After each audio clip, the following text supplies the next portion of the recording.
Hello guys, সবাই কেমন আছো? পুজো তো চলে গেল, মন খুব খারাপ। তাই ভাবছি যে কি যে করা যায়। তো আজকে কিন্তু একটা পকোড়ার রেসিপি নিয়ে চলে এসেছি, চলো তাহলে দেখা যায়। এটা কিন্তু শোলা কচু, সবাই চেনো। আমি কচুটাকে দেখো এভাবে কেটে নিয়েছি। কেটে এবার এখানে গরম জল বসিয়ে দিয়েছি, তাতে দিয়ে দেব লবণ। আর কচুটা এই গরম জলের মধ্যে ছেড়ে দেব। 50% কিন্তু কচুটা সেদ্ধ করে নিতে হবে। 5 মিনিটের মতো কিন্তু ফোটালেই হয়ে যাবে।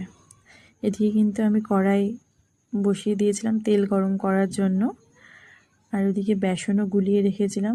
এর আগের দিনই তোমাদেরকে আমি একটা পকোড়া ভাজার সময় আমি পকোড়া ভাজতে কী বেসন ব্যবহার করি, তাই জন্য আজকে আর সেটা স্কিপ করে গেলাম। এবার তেল কিন্তু গরম হয়ে গেছে, কচুগুলো বেসনে ডুবিয়ে তেলে ছেড়ে দেব। গ্যাসের মিডিয়াম কিন্তু একদম স্লো রেখে দেবে, নাহলে কিন্তু বড়াগুলো পুড়ে যাবে।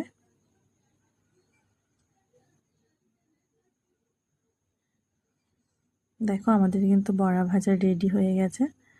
চলো তাহলে এবার বড়াগুলো খাওয়া যাক, দেখি খেতে কেমন হয়েছে। আজ আমি ফার্স্ট টাইম বানিয়েছি কিন্তু কচুর বড়া। খেতে কিন্তু